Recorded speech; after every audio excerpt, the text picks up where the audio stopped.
സർവമംഗളമംഗല്യേ ശിവേ സർവാർത്ഥസാധികേ ശരണ്യേ ത്രയംബകേ ഗൗരി നാരായണി നമോസ്തുതേ.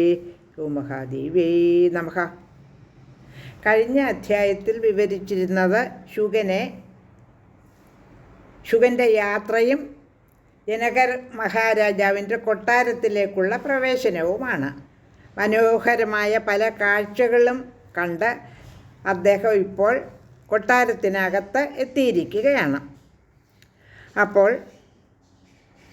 ഗുരുപുത്രനായ ശുഗൻ വന്നിരിക്കുന്നു എന്ന് ജനക മഹാരാജാവ് അറിഞ്ഞു. അദ്ദേഹം മന്ത്രിമാരോടുകൂടി വന്ന് പുരോഹിതനെ മുന്നിൽ നിർത്തി ശുഗൻ്റെ സന്നിധിയിലെത്തി അദ്ദേഹത്തെ യഥോചിതം സൽക്കരിച്ചു. എന്നിട്ട് കുശലങ്ങളെല്ലാം ചോദിച്ച് അവർ സംഭാഷണത്തിൽ ഏർപ്പെട്ടു. രാജാവ് ചെയ്ത പൂജ ശുഗൻ യഥാവിധി സ്വീകരിച്ചു. എന്നിട്ട് അദ്ദേഹവും രാജാവിൻ്റെ ക്ഷേമത്തെപ്പറ്റി അന്വേഷിച്ചു. കുശലപ്രശ്നമൊക്കെ നടത്തിയ ശേഷം വളരെ സുഖമായി ഇരിക്കുന്ന ശാന്തനും വ്യാസപുത്രനുമായ ശുഗനോട് രാജാവ് ചോദിച്ചു, അല്ലയോ മഹാഭാഗനായ മുനെ, ഒന്നിലും ഒരാഗ്രഹവുമില്ലാത്ത അങ്ങ് എൻ്റെ അരികിലേക്ക് വരാൻ എന്താണ് കാരണമെന്ന് ചോദിച്ചു.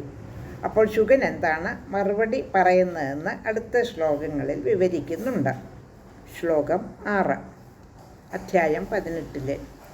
വ്യാസേനോക്തോ മഹാരാജ കുരു ദാരപരിഗ്രഹം സർവേഷാമാശ്രമാണാം ച ഗൃഹസ്ഥാശ്രമ ഉത്തമഃ. എല്ലാ ആശ്രമങ്ങളിലും വെച്ച് ഗൃഹസ്ഥാശ്രമമാണ് ഉത്തമം. അതുകൊണ്ട് ഭാര്യയെ സ്വീകരിച്ച് ഗൃഹസ്ഥാശ്രമിയാകൂ എന്ന് മഹാരാജാവെ വ്യാസമഹർഷി എന്നോട് പറയുകയുണ്ടായി. ശ്ലോകം 7. മയാനാംഗീകൃതം വാക്യം മത്വാ ബന്ധം ഗുരോരപി ന ബന്ധോസ്തീതി തേനോക്ത നാഹം തത്കൃതവാൻ പുനഃ. അത് ബന്ധനമാണെന്നുള്ളതുകൊണ്ട് ഗുരുവിൻ്റേതാണെങ്കിലും ആ വാക്ക് ഞാൻ അംഗീകരിച്ചില്ല.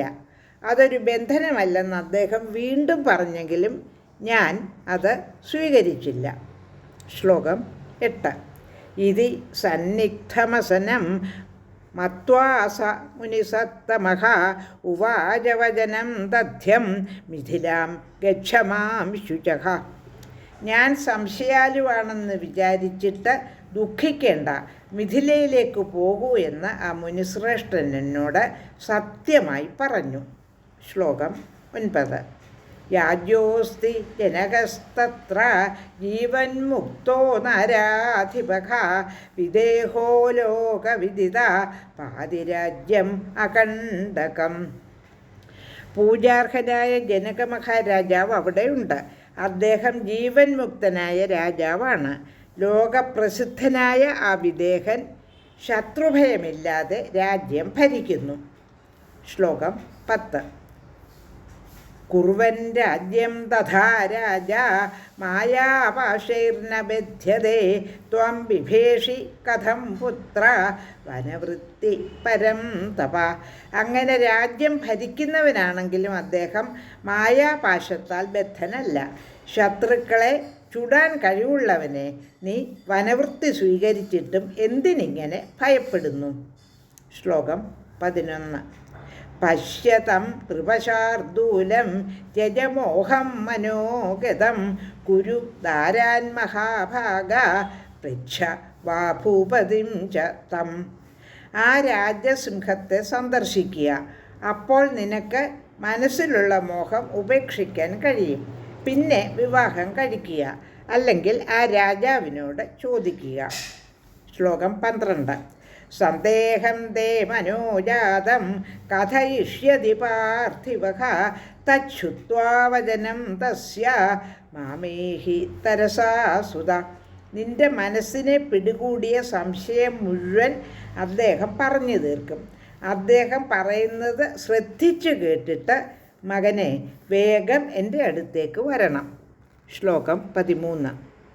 സംപ്രോക്തോഹം മഹാരാജ തത്പുരേ ച തദാജ്ഞയാ മോക്ഷകാമോസ്മി രാജേന്ദ്ര ബ്രൂഹി കൃത്വം മമാനഘ. മഹാരാജാവേ, ഇങ്ങനെ പറഞ്ഞത് കേട്ട് അദ്ദേഹത്തിൻ്റെ അനുവാദത്തോടെ അവിടെ നിന്നും വരികയാണ് ഞാൻ. രാജാവേ, മോക്ഷം ആഗ്രഹിക്കുന്ന ഞാൻ എന്താണ് ചെയ്യേണ്ടതെന്ന് അവിടുന്ന് പറഞ്ഞാലും. ശ്ലോകം 14. തപസ്തീർത്ഥവ്രജേത്യാച്ഛ സ്വാധായ തീർത്ഥസേവനം ജ്ഞാനം വാ വദരാജേന്ദ്ര മോക്ഷം പ്രതി ച കാരണം. രാജാവേ, തപസ്, തീർത്ഥാടനം, വ്രതം, യാഗം, സ്വാധ്യായം, പുണ്യതീർത്ഥവാസം, ജ്ഞാനം എന്നിവയിൽ ഏതാണ് മോക്ഷകാരണമെന്ന് പറഞ്ഞാലും. 14 ശ്ലോകങ്ങളാണ് പാരായണം ചെയ്തത്. ലോകാ സമസ്ത സുഖിനോ ഭവന്തു.